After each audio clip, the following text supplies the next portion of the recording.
Ողջույն սիրելի հայրենակիցներ, եթերում Անտապանն է։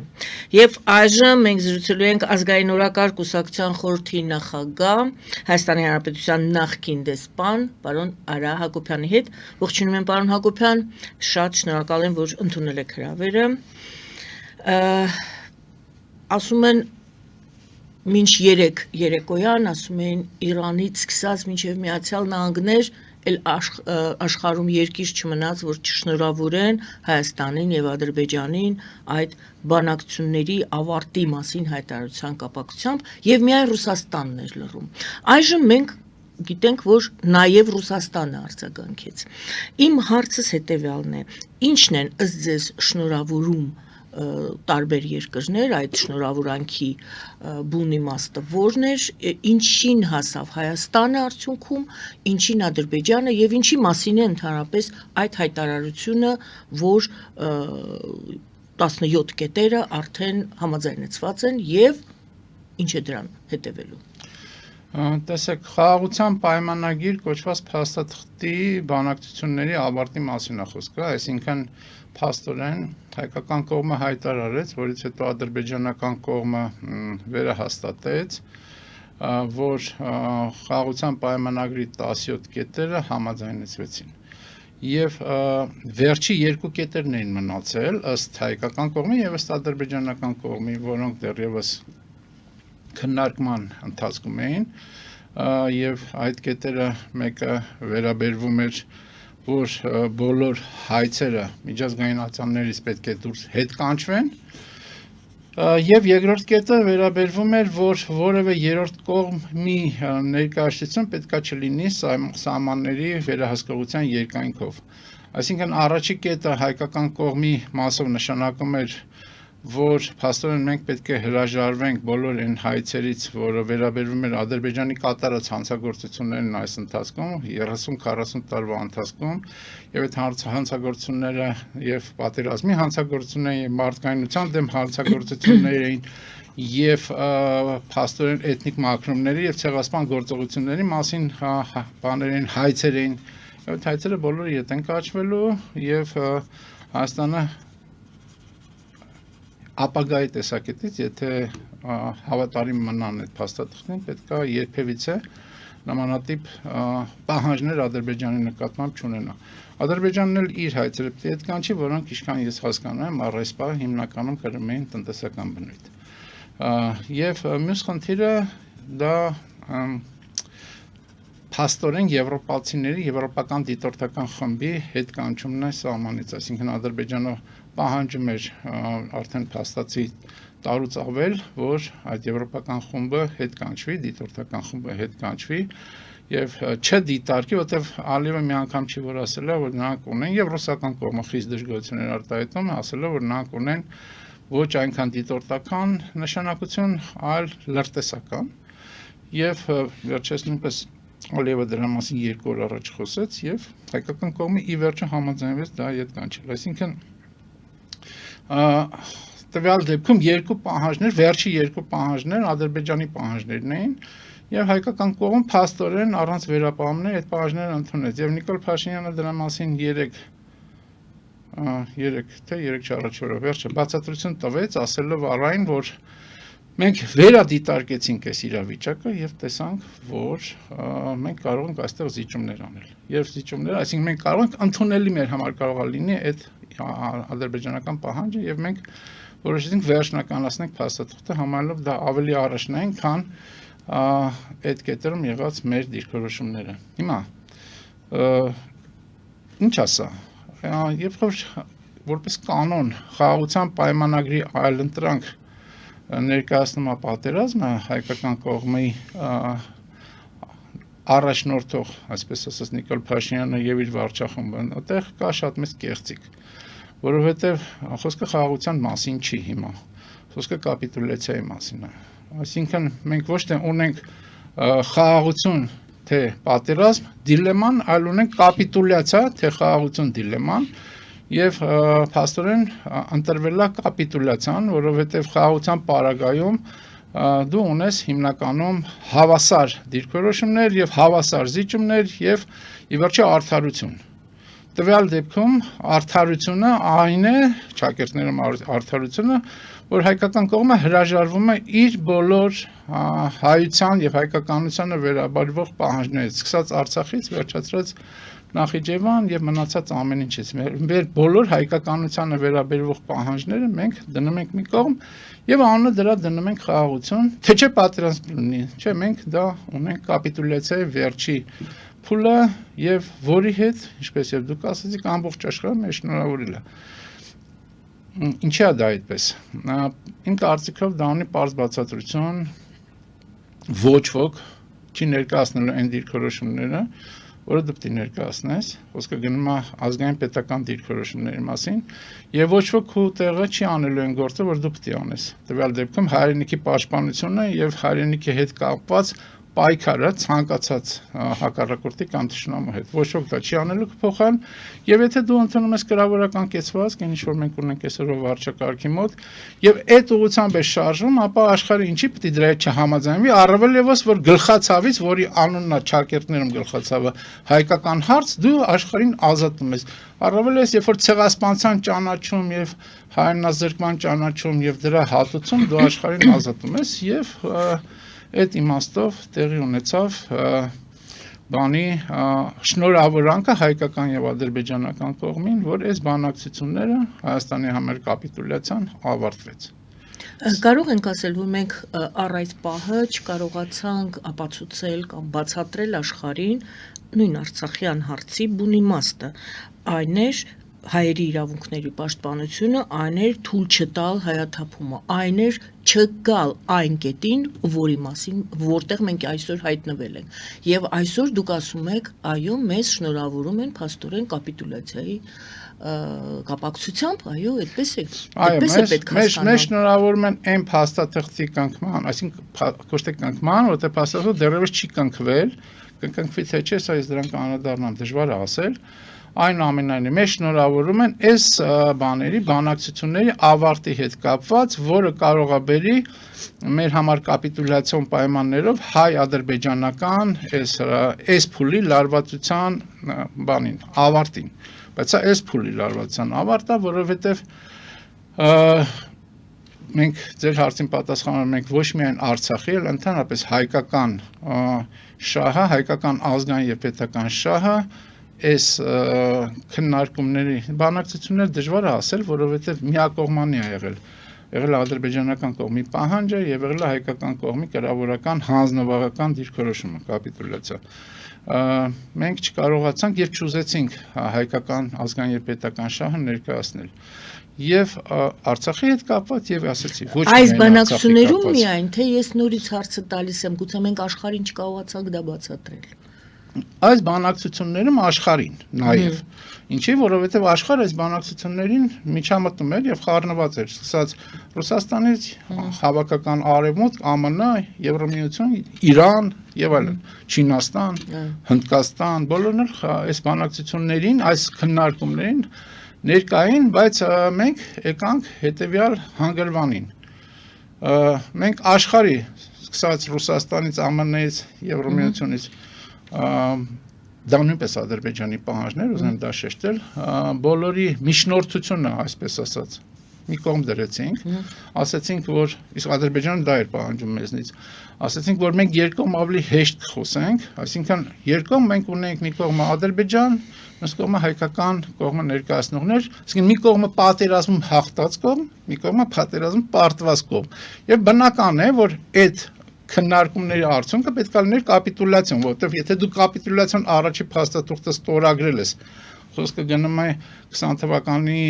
նոյեմբերի 8-9-ի փաստաթղթի մասին, ապա մյուս փաստաթուղթներ դու պատրաստ ես հոգեբանորեն պատրաստ ես ստորագրել։ Հիմա այստեղ շատ կարևոր է հետևյալը, որ ինչ եմ ես ասում, որ այս քննարկումների ավարտը չի նշանակում այս փաստաթղթի ստորագրում։ Սկսած Ադրբեջանի արտաքին գործերի նախարար Ջեյմեն Բայրամովից վերջացրած Իլհամ Ալիևից այս երկու օրվա ընթացքում եղել է հայտարարություններ, մասնավորապես անդրադառնանք Ալիևի ասածին, որը պնդում է, որ լավ, սրանով հանդերձ պետք է երկու նախապայման առնվազն խոսքը գնում է իմ կարծիքով առնվազն երկու նախապայմանի մասին, որտեղ դրանից հետո եւս մնացած նախապայմանները նորից կդրվեն Սևանին։ Տվյալ երկու նախապայմանը հետեւյալն է. մենք պետք է ունենանք սահմանադրության փոփոխություն, այսինքն դա պահանջ 1, պահանջ 2, մենք պետք է որևէ կերպ ռևանշիստական, այսինքն այլ պահանջներ Ադրբեջանի նկատմամբ այլևս չունենանք։ Եվ այդ բանը, այդ արտահայտությունը փաստորեն, ինչքան ես հասկանում եմ, ներգրավված է բանի այս համաձայնագրի ինչ որ դրույթում, որտեղ այդ դրույթները մեզ հայտնի չեն, շատ հեղեղուկ տրամաբանությամբ են դա մեզ գալիս, բայց Նիկոլ Փաշինյանը, ինչպես եւ Արարատ Միրզոյանն ասացին, որ այնտեղ կա դրույթ, որ հայկական կողմը հրաժարվում է, երկու կողմերը, բայց հայկական կողմը փաստորեն հրաժարվում է իր ռևանշիստական պահանջատիրությունից։ Հիմա տեսեք, կա նաեւ պահանջ բաների ապառազմականացման, դա նույնպես Ալիևի պահանջն է, հստակ արտահայտված, կա պահանջ արտահայտված նույնպես, որին դիմադրում է այսօր Նիկոլ Փաշինյանը, բանի փախստականների, ադրբեջանցիների վերադարձ արևմտյան Հայաստան կամ արևմտյան Ադրբեջան կներեք, արևմտյան Ադրբեջան, որը կոչված, արևմտյան Ադրբեջան կոչված տարածք, որը ըստ նույն Փաշինյանի Հայաստանի տարածքի 60%-ն է։ Եվ երբ որ դրան անդրադառնում է Փաշինյանը, ինքը ասում է փաստորեն, որ եթե այդ արևմտյան իր ասացի ենթատեքստը փաստորեն հետևյալն է, եթե արևմտյան Ադրբեջան ասած խոսույցից դուրս գաք, մենք պատրաստ ենք այդ հարցը քննարկել, բայց քանի որ դեռ արևմտյան Ադրբեջան ենք դա կոչում, մենք դիտարկում ենք դա մեր տարածքների նկատմամբ պահանջ, այսինքն պահանջատիրություն Ադրբեջանի կողմից հայկական Հայաստանի Հանրապետություն կոչված այս միավորի տարածքների նկատմամբ։ Այսինքն, այսպես կոչված այսօր տարածված ձևաչափ կա, տարածված խոսույթ կա, թե այդ դիվանագիտական քաղաքականությունը, ինչպես է կոչվում, դա Սալամի կոչվող մոտեցումն է, այսինքն Սալամի հատված առ հատված սկզբունքով մի բանը վերցնում են, հետո մյուսն են ուզում, հետո մյուսն են ուզում, հետո մյուսն են ուզում։ Դժվար իրավիճակում ենք շատ, որովհետև կա մի կողմը, որը հստակ ասում են տվյալ դեպքում թուրք-ադրբեջանական տանդեմը, որը հստակ իր շահերը ներկայացնում է եւ շատ հետեւողական իրականացնում է, եւ կա մյուս կողմը, որը ներկայացնում է Հայաստանը, այսինքն մեզ, որը կետ առ կետ այդ Սալամի սկզբունքով բոլորը զիջում է։ Մենք ծանր վիճակում ենք եւ կանգնած ենք բախտորոշ խնդրի առջեւ, որ տարածաշրջանից հայկականությունը, հայկական գործոնը վերջնականապես կարող է դուրս մղվի, որը եւ մեր թշնամիների թուրք-ադրբեջանական այդ տանդեմի եւ նրանց գործընկերների, ռուսների եւ այլոց Իսրայելի նպատակն է եւ որևէ հետքալ այդ իմաստով չեն անում։ Ուստի, երբ որ ես հարցնում եմ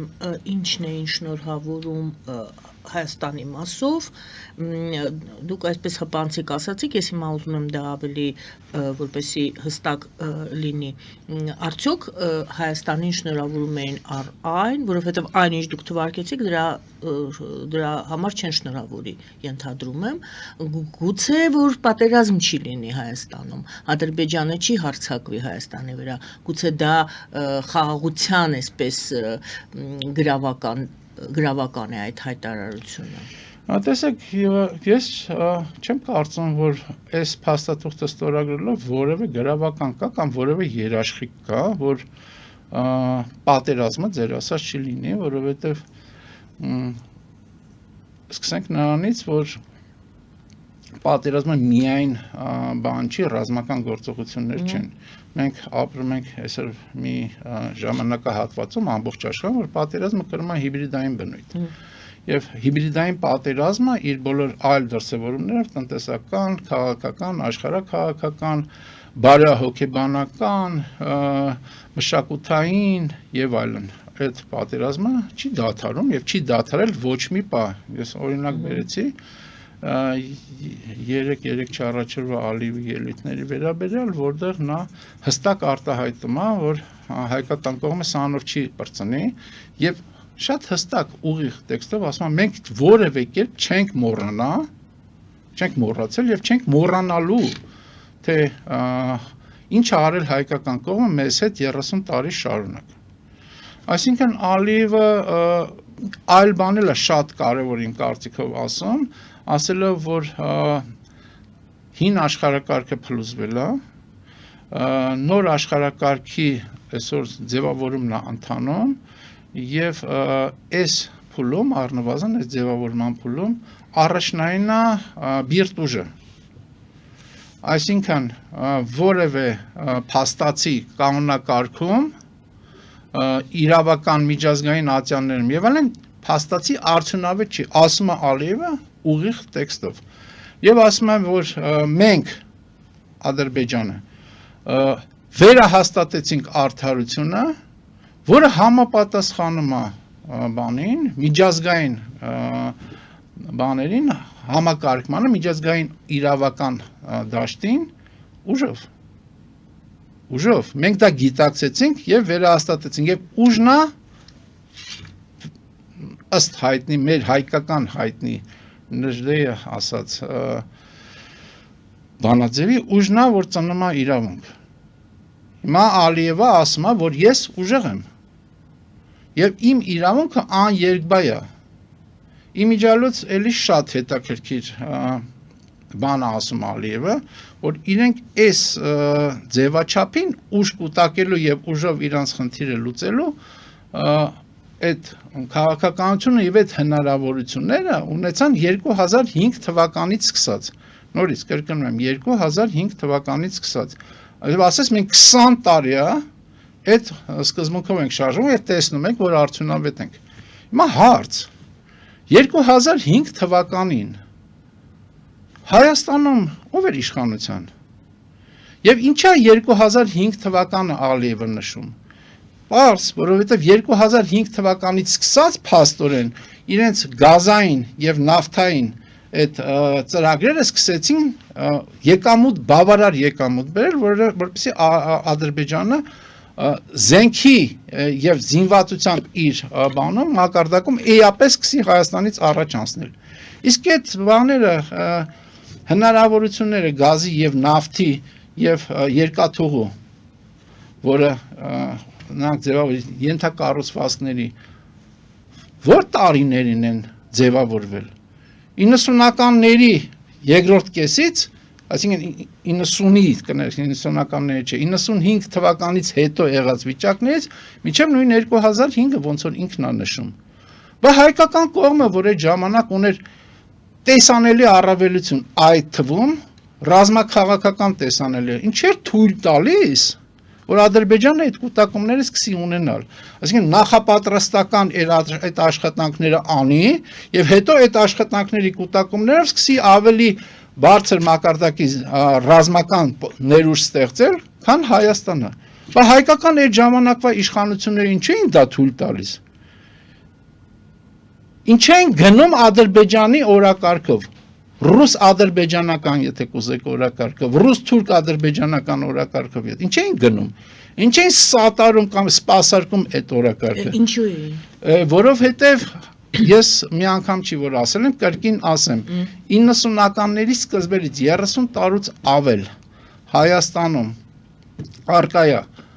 ապազգային, հակապետական, կորպորացիոն կառավարման համակարգ, իշխանական համակարգ, որը սպասարկում է օտարի շահերը։ Եվ հայկականությունը վտանգված է հենց ամենասկզբից։ Եվ հայկական շահը ու պետական շահը վտանգված է հենց ամենասկզբից։ Նույն բանը, կներեք ավարտեմ, նույն բանը այսօր Ալիևը ցույց է տալիս, թե ինչպես պետք է անել։ Որևէ ունենալով ռազմաքաղաքական առավելություն տիրույթում, դաշտում հայ ադրբեջանական հարաբերությունում, լինելով հաղթանակած կողմ, շարունակ ճնշում է, որպեսզի ռազմի դաշտում ունեցած ձեռքբերումը վերածի արդեն պայմանագրային եւ քաղաքական ձեռքբերման։ Ոչ մի կրկնում եմ, բանով թիզ, ոչ մի թիզ չի զիջում։ Այսինքն Ալիևը բանի տեսակետից, ադրբեջանական շահի տեսակետից ոչ մի թիզական է։ բառացի ոչ մի թիզականա։ Եվ ինքը այդ իր ոչ մի թիզականությունը ոչ միայն Հայաստանին, այլ ամբողջ աշխարհի արժեվ է դնում եւ այդ պահանջներով է շարունակում իր գործունեությունը։ Այն պարագայում, երբ որ հայկական կողմը ոչ մի թիզականության այս սկզբունքը ոչ միայն մերժեց, սկսած այն պահից, որ Արցախի հարցը միացումից դարձրեց ինքնորոշում, այլ նաև դա համարում էր վատ բանակցային դիրքորոշման արգասիկ։ Մենք պետք է գնանք փոխզիջումներ, թե այդտեղ փոխզիջումը ո՞րն էր ադրբեջանական կողմից, մինչև այսօր պաշտ չէ։ Պարզապես զիջումի։ Փաստացի մենք գնացինք պարզապես զիջումի։ Դուք ասում եք օտարի շահերը այդ ինչու իշխանությունները այդպես 2005-ից սկսած այդ ձեր ռետորական հարցը ես ձեզ որ ուղեցի, դուք ասացիք, որովհետև այդ տարիներից սկսած եթե ուրիշ բան եք պատասխանել, նորից ենք պատասխանում։ Ինչու 2005 թվականից իսկապես մենք թույլ տվեցինք, որ Ադրբեջանը այդպես զարգանա, ուժեղանա մեր աչքի առաջ։ Դուք ասացիք օտարին սպասարկում էր։ Այստեղ հարց 2005-ից օտարը ով էր, Ադրբեջանն էր ըստ երևույթին։ Թե Ռուսաստանը 2005-ից սկսած, հասկացաք իմ հարցը երևի, էլ չշարունակ։ Ես ուրիշ այլ բան ասեցի։ Ես ասեցի, որ Ադրբեջանը ասեցի ինչ կրկնեցի, ինչ որ ասում Ալիևը, այսինքն ինքը ասում է, որ իրենք այդ ռազմական իրենց վերազինումը սկսեցին 2005-ից։ Իմ հարցը, իմ ասածը վերազինումի նպատակը ո՞րն էր։ Նպատակը, որ Հայաստանի նկատմամբ ունենան ռազմական առավելություն։ Եվ անելան ինչ արեցին։ Եվ անեն այն, այսինքն ուժի գործոնով լուծեն իրենց խնդիրները։ Բայց իմ ասածը հետևյալն էր, ինչի միջև 2005-ը հայկական կողմը, հայկական իշխանությունները վարչակարգերը տարբեր թույլ տվեցին, որ 2005-ի համար անհրաժեշտ բոլոր ենթակառուցվածքները, դա գազային, էներգետիկ ենթակառուցվածքներ են, դա հաղորդակցման ենթակառուցվածքներ, Ադրբեջանը մեր քթի տակ կառուցի։ Ինչի հայկական կողմը ունենալով ռազմաքաղաքական առավելություն չգնաց այդ խնդիրները խանգարելուն։ Կա պատասխան ուղին, դուք ասացիք օտարի շահերն էին սպասարկում։ Ես ասացի հետևյալը, որ օտարի շահերը սպասարկում էր դեռևս 90-ականների սկզբերից։ Ով է այդ օտարը։ Օտարը դա մեր թշնամիներն են, օտարը դա այն ուժերն են, որոնք դեմ են հայկական գործոնի ամրացմանը, ձևավորմանն ու ամրացմանը տարածաշրջանում։ Դա հիմնականում թուրք-ադրբեջանական տանդեմն է, դա նրանց գործընկեր Ռուսաստանն է, դա նրանց գործընկեր այսօր արդեն Իսրայելն է, հրյաները։ Ինձ այստեղ Ռուսաստանի հանգամանքներ հետաքրքիր 2005-ից առաջ եւ 2005-ից սկսած։ Ես ասեմ 2005-ից առաջ եւ սկսած Ռուսաստանի դիրքորոշումը փաստաց է եղել նույնը, որն է Ռուսաստանի դիրքորոշումը իմ կարծիքով, մեր կարծիքով։ Դեռևս ուժի մեջ է 1921 թվականի ռուս-թուրքական պայմանագրերը, Մոսկվա եւ Կարսի պայմանագրերը։ Երբ որ հայկական կողմը 90-ականների Արցախյան պատերազմի առաջին փուլում 94 թվականում տարավ ռազմական հաղթանակ, փաստորեն ինքը խախտեց այն ստատուս քվոն, որը ձևավորված է Ռուսաստանի եւ Թուրքիայի միջև այդ իմ թվարկած 1921 թվականի պայմանագրերով։ Եվ այդ ստատուս քվոն վերականգնելու խնդիր է ունեցել Ռուսաստանը, որտեղ Ռուսաստանը Թուրքիայի հետ իր հարաբերությունների հետ հենքային մոտեցումներ չի հրաժարվել երբևիցե։ Եվ դրա դրսևորումն էր նաև հայկական կողմի այն մոտեցումը, հայկական կողմը ներկայացնողների այն մոտեցումը, որ մենք փաստացի հայկական հարցի, հայկական պահանջատիրության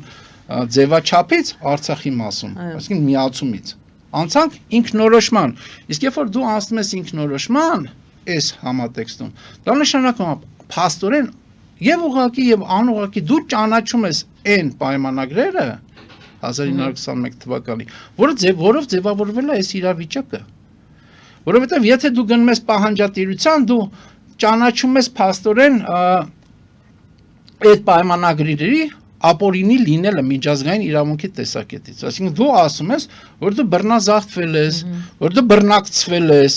եւ պահանջատիրությունը քո չի միայն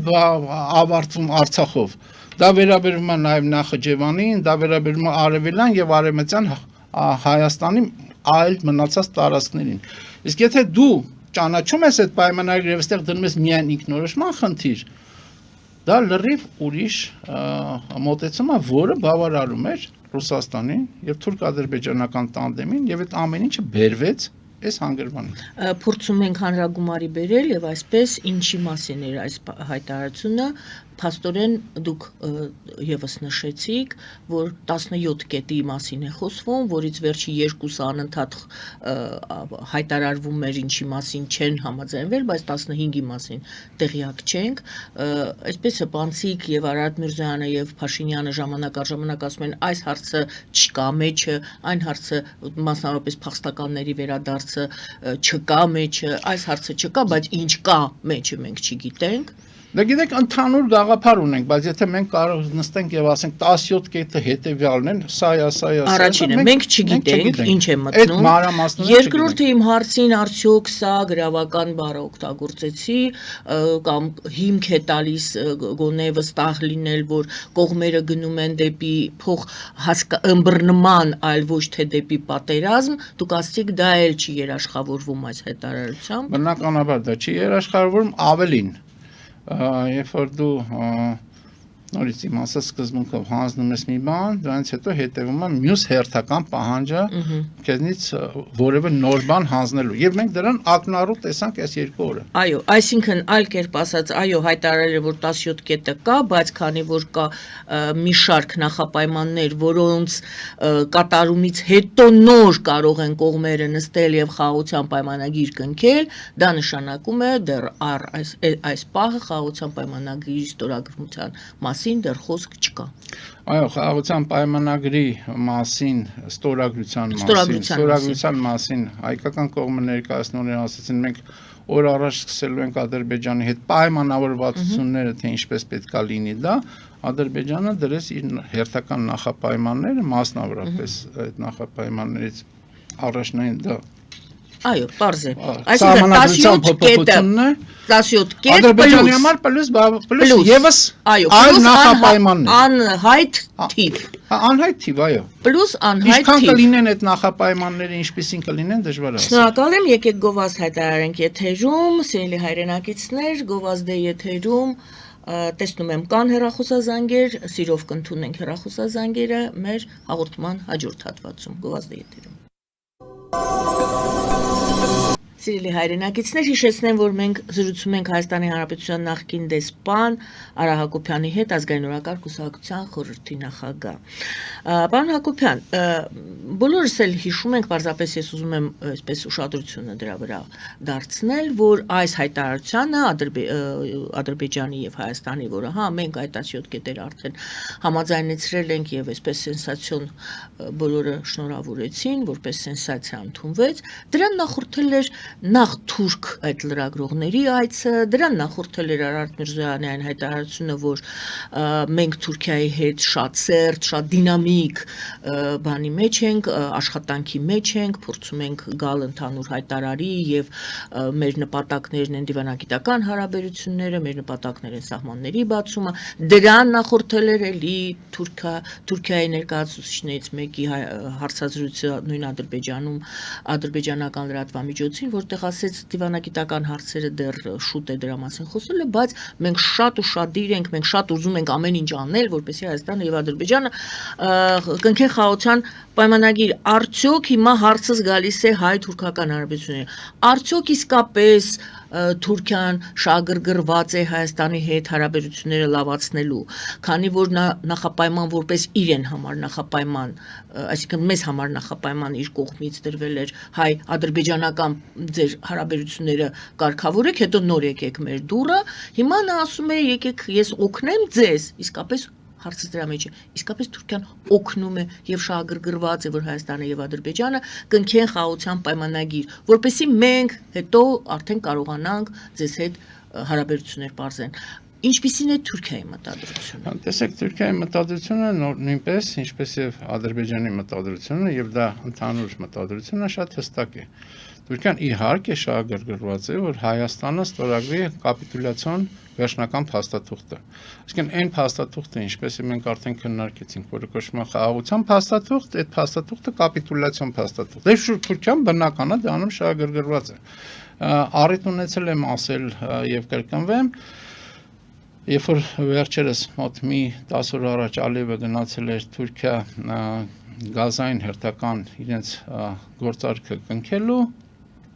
Թուրքիա-Ադրբեջան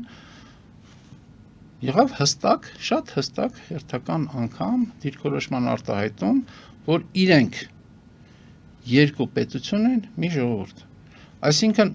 եւ եղավ հստակ դիրքորոշում, հերթական անգամ այդ դիրքորոշումը տասնամյակներ շարունակ արտահայտվում է, որ չկա առանձին Ադրբեջանի եւ Թուրքիայի, շատ մասնավորապես, երբ որ դա վերաբերվում է հայկական հարցին կամ Հայաստանի հետ հարաբերություններին։ Այնպես որ Թուրքիան այո շահագրգռված է, Թուրքիան իր կողմից առանձին իր նախապայմանները ունի, որը Ադրբեջանն է նաեւ պաշտպանում, հա։ Այսինքն Թուրքիան պաշտպանում է այն, ինչ որ Ադրբեջանն է արտահայտում, իսկ Ադրբեջանը պաշտպանում է նա, ինչ որ Թուրքիան է արտահայտում։ Եվ Թուրքիայի նախապայմաններից ամենակարևորը եւ ամենահայտնին դա ցեղասպանության եւ հայրենազրկման հետ կապված հայկական դիրքորոշման հստակեցումն է ի օգուտ թուրքական կողմի, որն է այդ դիրքորոշումը, որ Հայաստանը պետք է հրաժարվի ցեղասպանության ճանաչման իր միտումներից, Հայաստանը չունի պահանջատիրություն առ այս պահը, չէ՞ ունեցել այս 30 տարվա ընթացքում, այսինքն Հայաստանը հատուցման խնդիր որպես այդպեսին չէ՞ դրել, բայց այնուամենայնիվ Թուրքիան պահանջում է, որ ցեղասպանության ոչ միայն հատուցման խնդիրը ցեղասպանության եւ հայրենազրկման հետ կապված հանկարծ չառաջանա հայկական կողմի մոտ, այլ նաեւ ցեղասպանության ճանաչման այդ պահանջատիրությունից, ճանաչման պահանջատիրությունից Հայաստանը հրաժարվի։ Ինչ ասես Նիկոլ Փաշինյան ձեր նշած թուրքական լրագրողների հետ այդ հարցազրույցի ընթացքում, որտեղ ինքը իրեն շատ ներդաշնակ էր զգում, ձեզ ասեմ, վերջապես իր դեմքին այնց քաղցր ժպիտ էր առաջացել, երբ որ նա խոսում է հայկական ենթանք լրագրողների հետ, այդ ժպիտը չկա։ Կա, այսպես ասած, այլ դեմքի արտահայտություն, այստեղ ինքը ոնց որ ընկել էր իր համար շատ ներդաշնակ միջավայր, բայց այդ այսպես ասած դիտարկում որպես ասեց հետևյալը, որ մենք ասել ենք եւ պնդում ենք, որ այո, ցեղասպանությունը դա փաստ է, որը չենք ուզում քննարկել եւ չենք քննարկել, բայց դա անցյալի փաստ է, մենք առաջ պիտի գնանք եւ մենք ցեղասպանության ճանաչումը մեր համար օրակարգային առաջնահերթություն չենք դիտարկում։ Դրա մասին մինչ այդ ասել էր արտաքին գործերի նախարար կոչված Արարատ Միրզոյանը եւ դա այսօրվա հայկական Հայաստանը տիրող վարչակարգի դիրքորոշումն է, այսինքն թուրքական նախապայմանն էլ է բավարարվում եւ հայկական կողմը անընդհատ փորձում է թուրքական կողմի հետ հարաբերությունները ջերմացնել եւ ինչ որ արդյունք ցույց տալ։ Օրինակ եղել է պայմանավորվածություն, որ երրորդ երկրի քաղաքացիները կարող են Հայաստանով բան անել, անցնել Թուրքիա, բան պայմանավորվածությունն եղել է, բայց կյանքի չի կոչվում։ Պայմանավորվածություններ կան բաների ճանապարհների ապաշրջափակման վերաբերյալ, մասնավորապես այդ բանի Թուրքիա-Հայաստան սահմանին եղած բաների ենթակառուցվածքների վերանորոգումը իրականացրել հայկական կողմը, բայց դա էլ չի լինում։ Չի լինելու միջև այն պահը, որ վերջնական, իսկ այդ վերջնականը ինչպես եւ դուք ասացիք, երբ է եւ ինչքան է པարզ չի, վերջնական բոլոր նախապայմանները թուրքերի եւ ադրբեջանցիների կյանքի կոչվեն։ Թուրք-ադրբեջանական տանդեմը գործում է որպես մեկ միասնություն։ Այսինքն այն հարցին թե ինչին է ձգտում Թուրքիան, կարող ենք ասել, որ այո, Թուրքիայից պահանջվում է, գուցե եվրոպական իր գործընկերների կողմից, որպեսզի սահմանը բացվի, բայց քանի որ պայմանը հայ-թուրքականի դա հայ-ադրբեջանականն է, Թուրքիան ձգտում է արագացնել այդ process-ը, պարզապես Հայաստանին ավելի ստիպել, որպեսզի ավելի արագ ընդունի այդ ձեր ասած կապիտուլյացիոն կամ զիջումնային, որ անցում են փողզիջում, բայց իրականում Հայաստանից, այսինքն ընդամենը նա արագացնում է այդ գործընթացը եւ Հայաստանին հրում է դեպի այդ կնքումը, այդ համաձայնեցումը, այդ ստորագրումը։ Հայաստանին է դրդում։ Այո, Հայաստանին է դրդում եւ այստեղ այն բանի մտրակի եւ բլիթի քաղաքականությունն է, դերերով պարբերաբար փոխվում են։ Այսօր մտրակը դա Ադրբեջանն է, բլիթը Չակերտնում դա Թուրքիան է։ Եվ երբ որ անհրաժեշտություն կա, իրանք դերերով փոխվում են, բայց իրենց նպատակը ընդհանրական է Հայաստանի վերջնական կապիտուլյացիան եւ հայկականության որպես գործոն պետական եւ քաղաքական եւ ժողովրդական հայկականություն գործոն քաղաքակրթական Հայաստան այս տարածաշրջանից դուրս մղում է որի դեմ մենք պետք է պայքարենք բնականաբար հեռախոսազանգ ունենք այո բարև ձեզ եթե հեռախոսի մոտ եք ալո բարև ձեզ այո լսում ես Ես ունեմ հարցար պարոն Հակոբյանին լսում եմ Ինքը որ երկրում է եղել դեսպան եւ այդ դեսպան լինելու ժամանակ արդյոք ինքը Հայաստանի պատմությունը գիտեր չէ կարող ինքը ներկայացնել հայկական տարածքային պահանջատիրությունը Չէ որ մենք հաղթող պետություն ենք մենք կարող ենք տարածքային պահանջ ներկայացնել եւ գնալ դատարանում որոշել պարտադիր չի կռվել հասկանալի շնորհակալություն համեցեք Ես եղել եմ դեսպան իմ այսպես կոչված կեցության երկիրը եղել է Հնդկաստանը, բայց Հնդկաստանում բացի դեսպան լինելուց եւ ծածկել եմ տարածաշրջան հարավ-արևելյան Ասիայի մի շարք երկրներ, չթվարկեմ, բայց հարցը կապված նրա հետ թե հայկական պատմությունը գիտեի թե չէ իհարկե գիտեի եւ գիտեմ, բայց դրա մասին չի նաեւ հարցը, թե դա ինչ կապ ունի նրա հետ թե հայկական խնդիրը ներկայացնել դատարաններում դուք իշխանության մեջ եք եղել եւ նորից դուք եք ասել որ մենք չենք բարձրացրել այդ հարցը ինչու դուք չեք բարձրացրել հարցը հետեւյալն է հարցը հետեւյալն է կա դիվանագիտական ծառայություն կա պետական ծառայություն եւ պետական քաղաքականություն երբ որ դու իրականացնում ես որոշակի ծառայություն, այսինքն դու այդ ծառայության շրջանակում ես, կա ընդհանուր քաղաքականության ճակերտներում սահմանափակումները, որի տիրույթում դու պետք է գործես, եւ այդ տիրույթում դու կարող ես անել առավելագույնը, որպեսզի բարձրացած հարցերը կյանքի կոչես։ Այո, մենք դա ես ասում եմ մենք, որտեղ դա մենակ ես չեմ եղել, կար մոտեցում, որ գործող համակարգի մեջ պետք է հնարավորություն ձևավորել ազգային եւ ազգայնական պաշտոնյաներով պետական եւ քաղաքական պաշտոնյաներով փոխելու համակարգը ներսից, այսինքն այդ միտումը կար, բայց այդ միտումը պարտվեց դժբախտաբար։ Այսինքն համակարգը ինքը շատ ավելի ուժեղ գտնվեց, քան թե համակարգի փոփոխության հնարավորությունը, եւ դա բնական էր։ Պայքարը կար, բայց բնական էր, որ համակարգը կայունացել էր, բյուրեղացել էր եւ ի վերջո համակարգը բերեց հերթական համակարգային լուծման։ Այս հարցի շարունակություն որպես դուք ասացիք, այո, ես էլ գիտեմ, որ դուք Հնդկաստանում եք եղել դեսպան։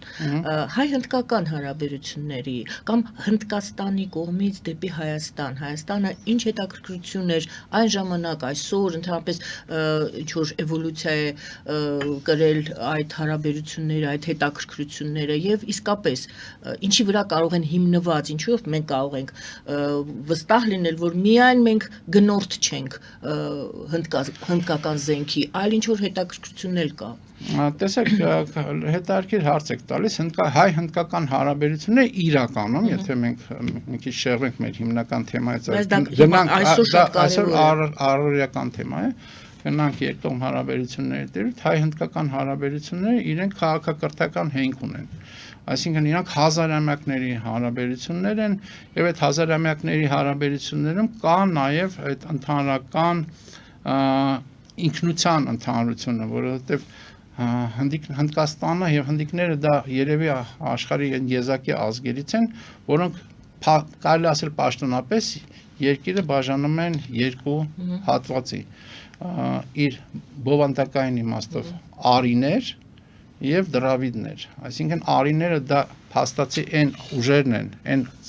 ազգերն են, որոնք եկել են Հնդկաստան եւ բնիկներին, դրավիդներին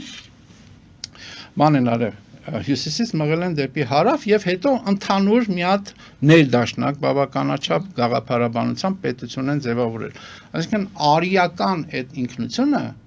ընդհանրություն, ուղիղ ընդհանրություն ունի, կամ այլ կերպ ասած հնդեվրոպական ինքնությունը ընդհանրություն ունի մեր հայկականության հետ եւ դա քաղաքակրթական ընդհանրություն է եւ Հնդկաստանում եւ հնդիկների մոտ դա միշտ զգացվել է եւ Հայաստանի նկատմամբ իրենք ունեցել են միշտ բարյացկան վերաբերմունք եւ ժամանակին, երբ որ ես ծառայում էի Հնդկաստանում, հայ-հնդկական հարաբերություններում բավականաչափ լուրջ ակտիվություն կար։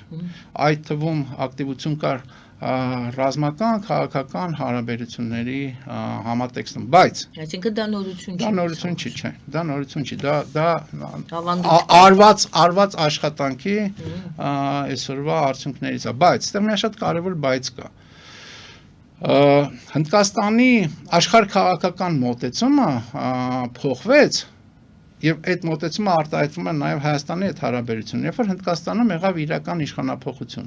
այսինքն լիբերալներից, որը հնդկական կոնգրեսն էր, որը շատ իր մոտեցումներով շատ նման էր այն լիբերալներին, լիբերալ դեմոկրատներին, որը արկա է Եվրոպայում։ Լիբերալների այդ բանը իշխանությունը Հնդկաստանում 2015 թվականին, 14 թվականին փաստորեն ավարտվեց եւ իշխանության եկավ Նարենդրա Մոդին, BJP կուսակցությունը, որը ազգայնական կուսակցություն է, ազգայնական, եւ Հնդկաստանի մոտեցումները եւ աշխարհ-քաղաքական եւ ներքաղաքական փոխվեց եւ այստեղ է որ Հայաստանը շատ ավելի կարևոր տարածաշրջանն ընթան եւ Հայաստանը որպես իրենց բարեկամ երկիր շատ ավելի կարևոր նշանակություն ստացավ Հնդկաստանի համար եւ եթե Հայաստանում էլ այս ապազգայնությունից դուրս կարողանանք մենք գալ հայերով եւ ձևավորենք ազգայնական իշխանություն, ապա հավատացեք հարաբերությունների Հնդկաստանի հետ կլինի շատ ավելի արդյունավետ։ Շնորհակալ եմ, Զանգ։ Այո, բարև ձեզ։ Այո, բարև ձեզ։ Ալո։ Բարև ձեզ Տիկին Արաքելյան, բարև ձեզ պարոն Հակոբյան։ Պարոն Հակոբյան, դուք նշեցիք, որ այս պայմանագիրը հրաժարվում է հայկականությունից, որովհետև հրաժարվում է այլ մեր պատմական տարածքներից, ոչ միայն Ղարաբաղ, այլ նաև Նախիջևան։ Դուք համաձայն եք, որ եթե մենք չենք ընդունում այդ Ալմաթայի սահմանը, Ալմաթայի հաստատված սահմանը, դուք համաձայն եք, որ ազգերի լիգայի 20 թվականի դեկտեմբերի զեկույցում Ադրբեջանի հետ կապված այնտեղ կա այսպիսի ձևակերպում, որ եւ Ադրբեջանի եւ Հայաստանի սահմանները հստակ չեն, բայց Ադրբեջանը 18-ից 20 թվականի Ադրբեջանը նախնականորեն ունեցել է 103,000 քառակուսի կիլոմետր նախնական կազմով, originally constituted, եւ նշեմ, որ Ադրբեջանի հիմիկվա տարածքը 86,000 է, այսինքն ըստ ազգերի լիգայի զեկույցի նախնականով 103,000-ի մեջ մտնում է եւ Ղարաբաղը, եւ Սյունիքը, եւ Հայաստանի հավանաբար 60%-ը։ Համաձայն եք, որ եթե մենք հրաժարվենք այս պայմանագիրը չկնքելով այդ Ալմաթայի սահմանից, Ադրբեջանը հիմք ունի հայտ ներկայացնելու կամ ունենալու հավակնություն մեր Հայաստանի սահմանին Սյունիքը եւ մնացած մասը։ Շնորհակալություն։ Շնորհակալություն։ Բնականաբար համաձայն չեմ եւ բերված փաստերը բան են, թերի են, որովհետեւ Ադրբեջանի տարածքը որևէ կերպ չի ճանաչվել ազգերի լիգայի կողմից եւ ամբողջ խնդիրը ազգերի լիգայի մոնիտորինգ հանձնաժողովը տվել է առաջարկություն ազգերի լիգայի խորհրդին, որտեղ հստակ ձևակերպված է եղել հայկական տարածքը եւ այդ հանձնաժողովը գետնի վրա նաեւ աշխատանքներ է կատարել եւ փաստորեն այդ մոտեցման ներքո ոչ մի 103 քառակուսի դա Ադրբեջանի մոտեցումն է եւ Ադրբեջանի մոտեցման քարոզ էր տվյալ դեպքում ինչ որ կատարվեց հայկական տարածքի քննարկումը ազգերի լիգան պատրաստ է եղել, այսինքն երկու խնդիր է եղել է գործող Հայաստանի Հանրապետության տարածքը եւ դրան գումարած նույն տարածքին ավելացվող Սևրի պայմանագրով եղած բաները ձեռքբերումները կարելի է ասել հայկական կողմի համար, առաջարկները հայկական կողմի համար։ Հարցը հետեւյալն է։ Սովետական միության հիմքում Սովետական միությունում եղած հանրապետությունների մասով եղել է Հայաստանին վերաբերվող մասով եղել է, ինչպես եւ ասացի, ռուս-թուրքական երկու ապօրինի պայմանագրերը։ Դա Մոսկվա եւ Կարսի պայմանագրերն են, հետո էլ Արցախի մասով մասնարարապես եղել է հայտնի Կավբյուրոյի որոշումը, որը ընդհանրապես կուսակցական մարմնի որոշում էր։ եւ այդ հիմքով ձևավորել են սովետական հանրապետությունների Հայաստան, Ադրբեջան եւ Հայաստանի շուրջ եղած մնացած սահմանների բանը քարտեզը եւ այդ քարտեզը իմիջալից որևէ կերպ սահմանները որևէ կերպ արտահայտված չեն Ալմատի հռչակագրում դա մյուս կեղծ դրույթներ որ ասվեց Ալմատի հռչակագրում որևէ բառ անգամ չկա առայն որ վարչական սահմանները սովետական միության պետքա դառնան պետական սահմաններ բառ անգամ դրա մասին չկա դե հիմա են վերցնում դա ուզում դարձնել դե չէ բայց հղում են անում Ալմատի հռչակագրի վրա ասելով որ այնտեղ այդպես է գրած դա հերթակ մյուս սուտն է որ անում է այս վարչակարգը եւ այդ սուտի հիմքով ասում է որ քանի որ սովետական միությունը ապօրինի ինքը չի ասում ապօրինի ես եմ ասում ապօրինի եկած սահմանները 21 թվականի պայմանագրի եւ նաեւ Ալմատի հռչակագրով այդ սահմանները վերահաստատվել են դրանով են երկրները անկախացել չկա այդպես բան դա կեղծիք է բացարձակ սուտ է եւ դրա վրա հղում անել նշանակում է ջրաղաց այն ջրաղացի վրա ջուր լցնել որը լավ մենք մեր իրավունքները իշխանությունները մենք մեր իրավունքները չգիտենք մենք ասում ենք աշխարհին չենք կարողանում հասցնել մեր իրավունքների մասին ձայնը բայց մենք սկզբից գուցե մենք ինքներս խնդիրներ ունենք ներսում հասկանալու թե մենք ինչ իրավունք ունենք ինչ օրենքներ կան բացարձակ ձեր հետ համաձայն եմ այսինքն մեր խնդիրները դա նույնպես մեր այսպես կոչված ավանդական այսպես ինչ որ խառնաշփոթ է ավանդական սովորույթի մեջ է կներեք այս կալամբուրի համար մենք ունենք սովորույթ որը դարձել է ավանդական որն է դա մենք բոլոր մեր խնդիրները փորձում ենք լուծել մեզնից դուրս այսինքն մենք փոխանակ մեր պարտավորությունները մեր պատասխանատվությունը մեր հանձնառությունը մեր երկրի մեր հայրենիքի նկատմամբ արտահայտենք մենք գնում ենք օրինակ այս մոտեցման ներքո կրավորական հանձնվողական կեցվածքի որը տեսնում կրավորական այս դեպքում հետեւյալն է որ եթե մենք չհրաժարվենք մեր հայրենիքի պահանջատիրությունից այն զանգի իմաստը դա էր եթե մենք մեր պահանջատիրությունից հայրենիքի բանի ցեղասպանության եւ հայրենազրկման հատուցումից չհրաժարվենք պետականորեն ապա մենք կկորցնենք ավել քան թե կորցնում ենք այսօր այսինքն այս մոտեցումը շարունակ ձևակերպված արկա է եւ այս մոտեցումը դժբախտաբար ունի բազմաթիվ հետևորդներ բազմաթիվ իսկ ինչ որն է խնդիրը խնդիրը հետեւյալն է որ մենք մեր հարցերի լուծումը փորձում ենք դնել մեզնից դուրս մենք շատ կուզենք որ ռուսները չգիտեմ եվրոպացիք, ամերիկացիք, չգիտեմ ով ասես, Իրանը մեր խնդիրները լուծի, իսկ մենք մնանք մեր հարմարվետության գոտում։ Մենք մնանք մեր հարմարվետության գոտում։ Ես ուզում եմ պարզ բան ասել։ Վերջերս շատ հետաքրքիր քննարկում էր, որի ընթացքում հարց տրվեց բավականաչափ ազդեցիկ կրոնական գործչի հարցը հետևյալն էր, թե լավ ինչ անենք, մարդը իմ կարծիքով շատ ճշգրիտ, ասեց դրանից հեշտ բան, դրանից պարզ բան ինչ անել, ասեց այս իշխանությունը, այս համակարգը իշխանազրկել, դրանից պարզ խնդիր, շատ հստակ դրված խնդիր է, ինչ անել, այս իշխանությանը իշխանազրկել, մի րոպե, ավարտեմ խոսքս, ավարտեմ խոսքս, այսինքն իշխանազրկել եղած համակարգին։ Մյուս հարցը, ինչպես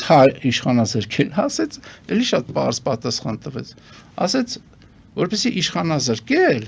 պետք է դրա հետ, եղած իրավիճակի հետ, չհամակերպվել եւ չհաշտվել, իսկ դա ինչ է նշանակում, դա նշանակում է, որ ամեն առանձին վերցրած չհամակերպվող, չհաշտվող անհատականություն, հայ անհատականություն, պետք է պատրաստ լինի իր փոքր, մեծ, ավելի փոքր հարմարվետության գոտուց կոմֆորտ զոնայից դուրս գալ, պետք է հասկանալ Սիրիայի դեպքերը դա ցույց տվեցին եւ ոչ միայն Ղարաբաղի Արցախի դեպքերը դա ցույց տվեցին Պետք է հասկանալ վերջապես, եթե դու ապավինում ես, հենվում ես ռուսական կողմի վրա, շարունակ այն միտումով, որ նրանք լուծելու են քո խնդիրները, այդ հաղորդակցվող անոթների բանում համատեքստում ռուս-թուրքական,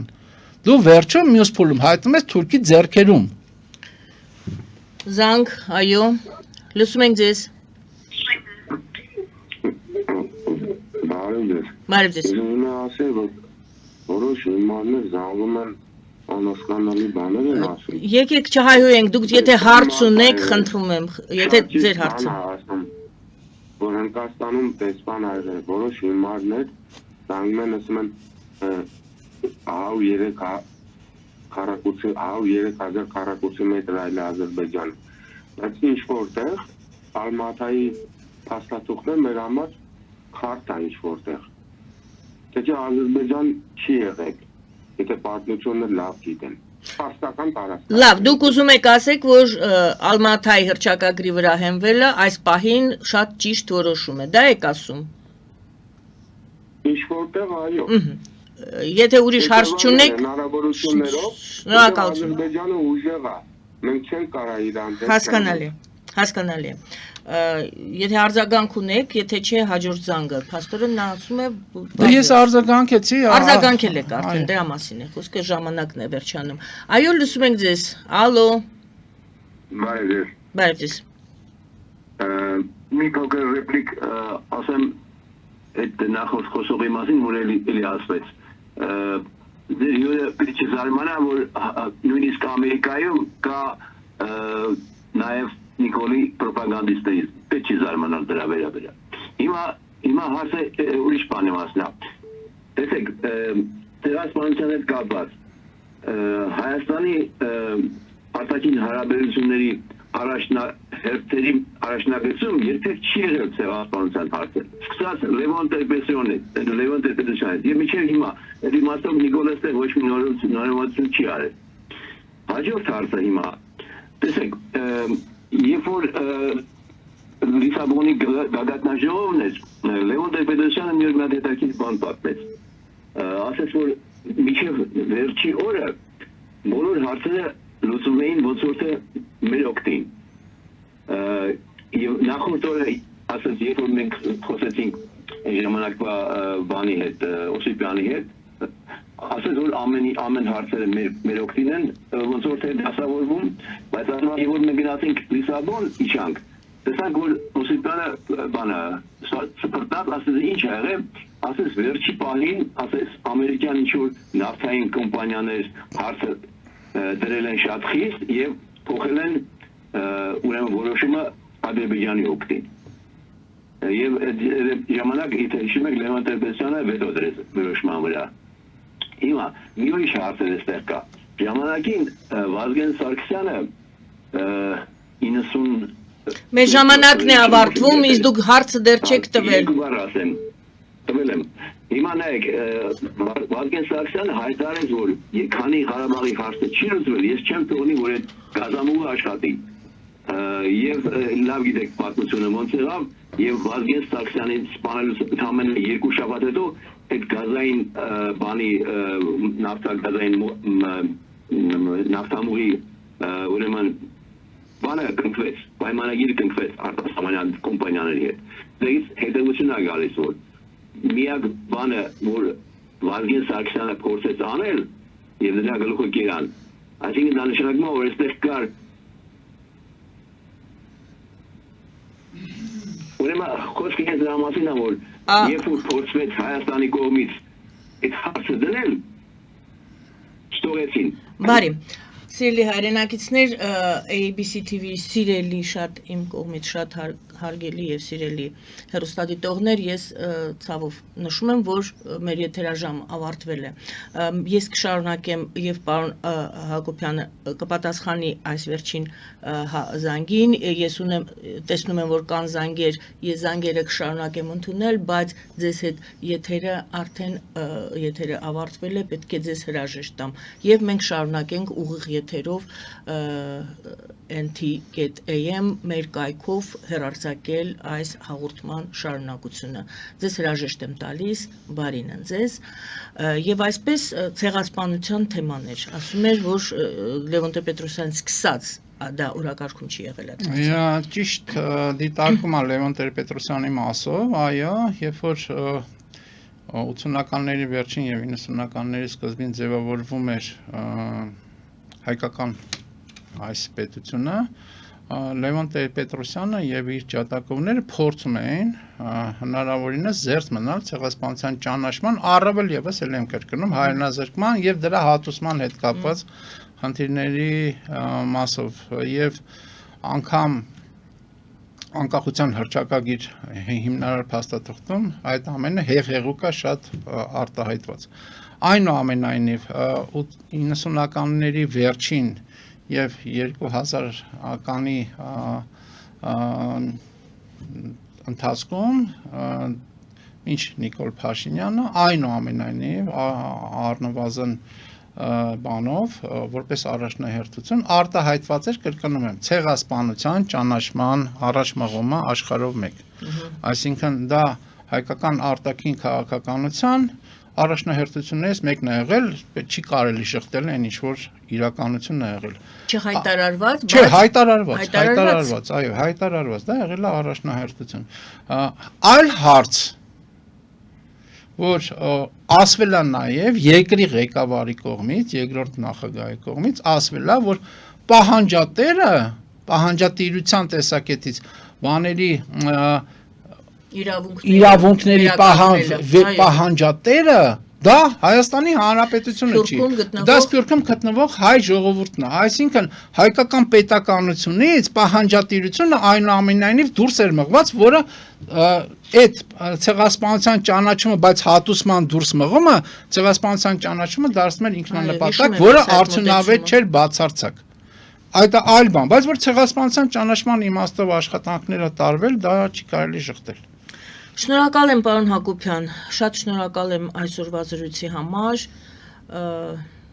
հարցերը շատ են, թվում է թե մի քայլ առաջ ենք դրել, բայց դեռ 4 կողմը ոնց որ թե ավելի անդունդի է նման, դեպի արահետ ենք դրել ոտքը, թե դեպի անդունդը, պարզ չէ։ Տեսեք, ես կրկնեմ, որ մենք ձեր բանի համեմատական է բանի ձևակերպման մեջ մենք ոչ միայն քայլ ենք արել դեպի անդունդ, մենք անդունդով շարունակում ենք գլորվել եւ դեռևս չենք հասել անդունդի հատակին եւ վերջնական չենք ջախջախվել, բայց մենք շարունակում ենք գլորվել, որովհետեւ ամեն կապիտուլյացիոն ակտ, որի փաստացի դրսևորումը այս խաղաղության պայմանագիր ասածն է, մեզ մոտեցնում է, ինչպես եւ ես ասացի, հայկական պետականության եւ հայկականության վախճանին։ Եվ եթե դուք ընթացքում ասացիք, որ եթե մենք հայության այն մասը, որ իմ ասած հարմարվետության գոտուց պատրաստ է դուրս գալ, եթե համախմբված, միաբանված ազգայնական պայքար չմղի, մենք կհասնենք այդ անդունդի հատակին վերջին։ Շնորհակալ եմ զրույցի համար։ Շնորհակալություն սիրելի հայրենակիցներ, ազգային օրակարգ կուսակցության խորհրդի նախագահ եւ Հայաստանի Հանրապետության նախկին դեսպան Արա Հակոբյանի հետ էինք զրուցում։ Զրույցը վարում էր Գայանե Առաքելյանը։ Բարին ընձեզ։